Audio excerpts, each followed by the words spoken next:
ನಮಸ್ಕಾರ ಕನ್ನಡಿಗರೇ. ನಿಮ್ಮ ಮನೆಯಲ್ಲಿ ರಾತ್ರಿ ಅನ್ನ ಭಾಳಷ್ಟು ಉಳಿದಿದೆ, ಆ ಅನ್ನನ ಒಗಿಬೇಡಿ. ಆ ಅನ್ನದಿಂದಲೇ ಈ ತರಹ ದೋಸೆಯನ್ನು ನಾವು ಪಟಾಫಟ್ ಅಂತ ಈಜಿಯಾಗಿ ಮಾಡಬಹುದು. ಮನೆಯವ್ರಿಗೆ ಈ ತರಹ ಮಾಡಿಕೊಟ್ಟಿದ್ರೆ ಅವ್ರಿಗೆ ತಿಳಿಯುವುದೇ ಇಲ್ಲ. ಈಗ ಅನ್ನ ಉಳಿದರೆ ಟೆನ್ಷನ್ ತೆಗೆದುಕೊಳ್ಬೇಡಿ. ಅನ್ನನ ಹೇಗೆ ಒಗೆಯೋದಪ್ಪ ಕಸದ ಬುಟ್ಟಿಯಲ್ಲಿ ಅಂತ, ಇದು ಟೆನ್ಷನ್ ಈಗ ಹೋಗಿದೆ.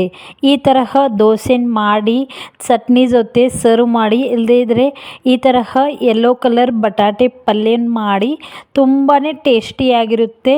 ಸೊ ಫ್ರೆಂಡ್ಸ್, ನೀವೆಲ್ಲ ಸಂಚತಾಜ್ ರೆಸಿಪಿಯಲ್ಲಿ ಮೊದಲನೇ ಸಾರಿ ಭೇಟಿ ಕೊಟ್ಟಿದ್ರೆ ಚಾನಲ್ಗೆ ಮರೆಯದೆ ಸಬ್ಸ್ಕ್ರೈಬ್ ಮಾಡಿಕೊಳ್ಳಿ. ನಿಮಗೆ ಈ ದೋಸೆ ಬದಲಿ ಏನಾದರೂ ಪ್ರಶ್ನೆ, ಏನಾದರೂ ಡೌಟ್ಸ್ ಇದ್ದರೆ ನೀವು ಕಮೆಂಟ್ ಬಾಕ್ಸಲ್ಲಿ ಟೈಪ್ ಮಾಡಬಹುದು. ಅಂದ್ರೇ ಕಮೆಂಟ್ ಬಾಕ್ಸಲ್ಲಿ ನಿಮ್ಮ ಭಾಷೆಯಲ್ಲಿ ನೀವು ಟೈಪ್ ಮಾಡಿ ಪ್ರಶ್ನೆಯನ್ನು ಕೇಳಬಹುದು. ನಿಮಗೂ ನಿಜವಾಗ್ಲೂ ಉತ್ತರ ಸಿಗುತ್ತೆ. ಸೊ ನಾವು ಈಗ ದೋಸೆನ ಹೇಗೆ ಮಾಡೋದಂತ ನೋಡ್ಕೊಳ್ಳೋಣ. ಚಾನಲಲ್ಲಿ ಮೊದಲನೇ ಸಾರಿ ಇದ್ದರೆ ಏನು ಮಾಡಬೇಕು, ಸಬ್ಸ್ಕ್ರೈಬ್ ಮಾಡಬೇಕು. ಸೊ ನೋಡ್ಕೊಳ್ಳೋಣ. ನಾನು 2 ಗ್ಲಾಸ್ ಅಕ್ಕಿನ ತಗೋತಾ ಇದ್ದೇನೆ. ಈ ಅಕ್ಕಿನ ಚೆನ್ನಾಗಿ ಕ್ಲೀನ್ ಮಾಡ್ಕೊಳ್ಳಿ. ಇದರಲ್ಲಿ ಯಾವುದೇ ಡಸ್ಟ್ ಇರುತ್ತೆ. ಇದು ರೇಷನ್ ಅಕ್ಕಿ. ಈ ರೇಷನ್ ಅಕ್ಕಿನ ಚೆನ್ನಾಗಿ ಕ್ಲೀನ್ ಮಾಡಿ 2 ನೀರಿಂದ ನಾವು ತೊಳೆದುಕೊಳ್ಳೋಣ. ಬೇಸಿನ್ ಕೆಳಗಡೆ ಇದನ್ನು ಕ್ಲೀನಾಗಿ ತೊಳಿಬೋದು. ನಾನು ಇಲ್ಲಿ ವಿಡಿಯೋ ಮಾಡೋದಕ್ಕಾಗಿ ಈ ತರಹ ನಿಮಗೆ ತೋರಿಸ್ತಾ ಇದ್ದೇನೆ.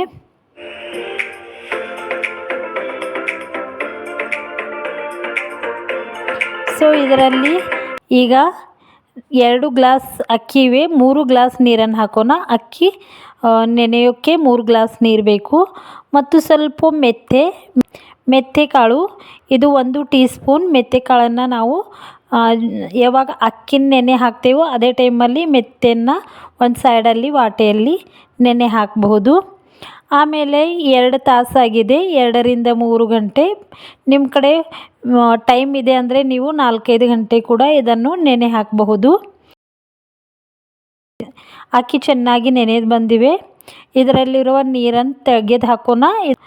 ಈ ಅಕ್ಕಿಯನ್ನು ಚೆನ್ನಾಗಿ ಇನ್ನೊಮ್ಮೆ ತೊಳೆದುಕೊಳ್ಳೋಣ.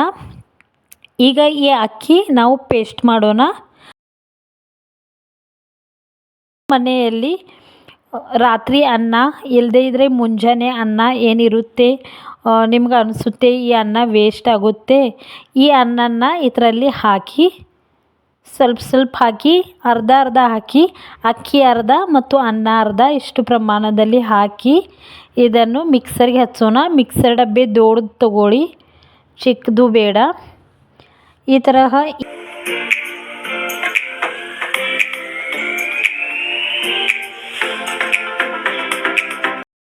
ಈಗ ಮೆಂತ್ಯ ಕೂಡ ನೆನೆದಿವೆ. ಈ ಮೆಂತ್ಯನ ಕೂಡ ಇದರಲ್ಲಿ ಹಾಕಿ ಮಿಕ್ಸರ್ಗೆ ಹಚ್ಚೋಣ. ಇದರಲ್ಲಿ ನೀರು 2 ಟೀ ಸ್ಪೂನ್ ಹಾಕಿ, ಅಂದರೆ ಇದನ್ನು ಚೆನ್ನಾಗಿ ರುಬ್ಬಬಹುದು. ಇಷ್ಟು ಪ್ರಮಾಣದಲ್ಲಿ ನೀರು ಹಾಕಿ, ಇಷ್ಟೇ ಪ್ರಮಾಣ ನೀರಿದ್ದರೆ ಸಾಕು. ಇದನ್ನು ಚೆನ್ನಾಗಿ ರುಬ್ಕೊಳ್ಳಿ.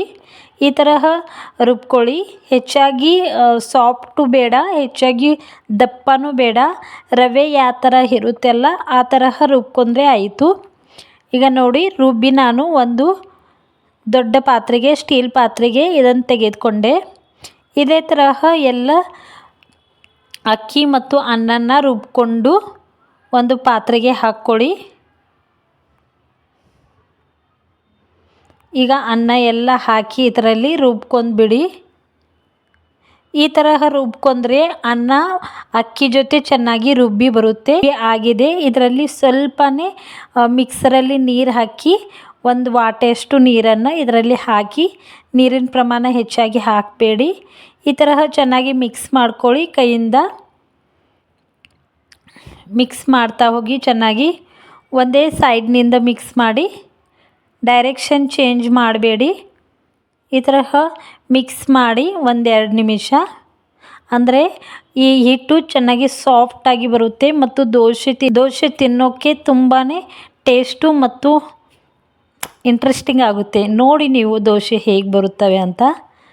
ಸೊ ಈ ತರಹ ಇದನ್ನು ಮಿಕ್ಸ್ ಮಾಡಿ ಇದನ್ನು 2-3 ತಾಸು ಇಡಿ. ಇಲ್ಲದೇ ಇದ್ದರೆ ನೀವು ಇದು ಏನು ಮಾಡಬೇಕಂದ್ರೆ ರಾತ್ರಿ ಹೊತ್ತಲ್ಲಿ ಈ ತರಹ ರುಬ್ಬಿಟ್ಟಿದ್ರೆ ಮುಂಜಾನೆ ನಾಷ್ಟಕ್ಕೆ ನಿಮ್ಮ ಈ ಹಿಟ್ಟು ರೆಡಿಯಾಗಿ ಬರುತ್ತೆ. ನೀವು ಇಡ್ಲಿನ ಯಾವ ತರಹ ಇಡ್ತೀರಾ ನೆನೆಯೋಕ್ಕೆ ಆ ತರಹ ಇಟ್ಟು ಇದೆಲ್ಲ ಪ್ರೊಸೆಸ್ ಮಾಡಿದರೆ ಮುಂಜಾನೆ ಹೊತ್ತು ಈ ನಾಷ್ಟ ನೀವು ಮಾಡಬಹುದು. ಈ ಹಿಟ್ಟು ಚೆನ್ನಾಗಿ 4-5 ಗಂಟೆ ನೆನೆದಿದೆ. ನಾವು ಇದರಲ್ಲಿ ಏನೂ ಹಾಕಿಲ್ಲ. ಅನ್ನ, ಅಕ್ಕಿ ಮತ್ತು ಸ್ವಲ್ಪ ಮೆಂತ್ಯಕಾಳು. ಸೊ ಈಗ ಈ ಹಿಟ್ಟು ಒಂದು ಸೈಡಲ್ಲಿ ತೆಗೆದುಕೊಳ್ಳಿ. ಎಷ್ಟು ಪ್ರಮಾಣದಲ್ಲಿ ದೋಸೆ ನೀವು ಮಾಡ್ತೀರಾ ಅಷ್ಟು ತೆಗೆದುಕೊಳ್ಳಿ.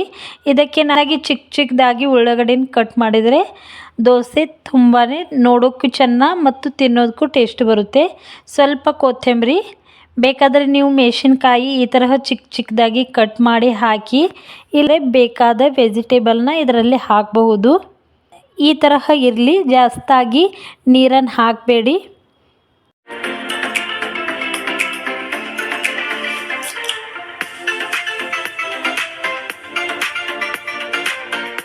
ಬಿಸಿ ಮಾಡೋದಕ್ಕಿಟ್ಟಿದ್ದೆ. ಇದರಲ್ಲಿ ಎಣ್ಣೆ ಹಚ್ಚಿ ಈ ತರಹ ನಾನು ಒಂದು ಉಳ್ಳಾಗಡ್ಡಿನ ಕಟ್ ಮಾಡಿ ಅದಕ್ಕೆ ಸ್ಪೂನ್ ಟಚ್ ಮಾಡಿ ಈ ತರಹ ಎಣ್ಣೆಯನ್ನು ಹಚ್ತಾ ಇದ್ದೇನೆ. ಈ ತರಹ ಎಣ್ಣೆ ಹಚ್ಚಿದರೆ ಚೆನ್ನಾಗಿ ದೋಸೆ ಬರುತ್ತೆ.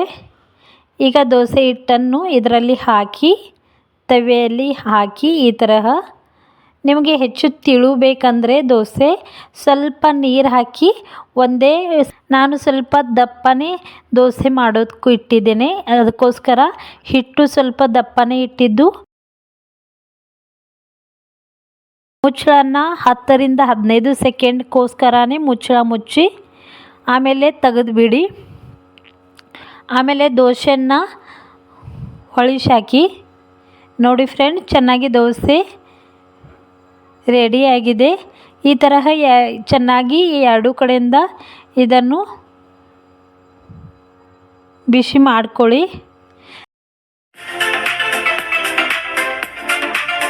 ನಾನು ಇನ್ನೊಂದು ದೋಸೆ ಮಾಡಿ ತೋರಿಸ್ತಾ ಇದ್ದೇನೆ. ಈ ತರಹ ದೋಸೆ ಹಿಟ್ಟನ್ನು ಹಾಕಿ ಮುಚ್ಚಳ 15 ಸೆಕೆಂಡ್ ಇಡಿ.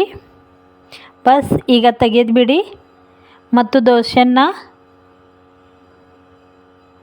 ಹೊಳಿಸಾಕಿ. ನೋಡಿ, ಚೆನ್ನಾಗಿ ಕ್ರಿಸ್ಪಿಯಾಗಿದೆ ದೋಸೆ ಮತ್ತು ಸಾಫ್ಟ್ ಕೂಡ ಇದೆ. ಈ ಥರ ಹಾಕಿದರೆ ಸಾಕು. 2 ಗ್ಲಾಸ್ ಅಕ್ಕಿಯಲ್ಲಿ 4-5 ಜನ ಬ್ರೇಕ್ಫಾಸ್ಟ್ ಮಾಡಬಹುದು. ಇಂತಹ ಒಂದು ಈಜಿಯಾದ ರೆಸಿಪಿ ಇದು. ಸೊ ಇಂತಹ ವಿಡಿಯೋಸ್ಗಳನ್ನು ನೋಡೋದಕ್ಕೋಸ್ಕರ ಸಂಚತಾಸ್ ರೆಸಿಪಿ ಈ ಚಾನಲ್ಗೆ ನೀವು ಮೊದಲೇ ಸಬ್ಸ್ಕ್ರೈಬ್ ಮಾಡಿಕೊಳ್ಳಿ ಮತ್ತು ಮುಂದಿನ ಬೆಲ್ ಐಕಾನ್ ಪ್ರೆಸ್ ಮಾಡಿ ಆಲ್ ಮೇಲೆ ಸೆಲೆಕ್ಟ್ ಮಾಡಿ ಲೈಕ್ ಮಾಡಲು ಮರಿಬೇಡಿ.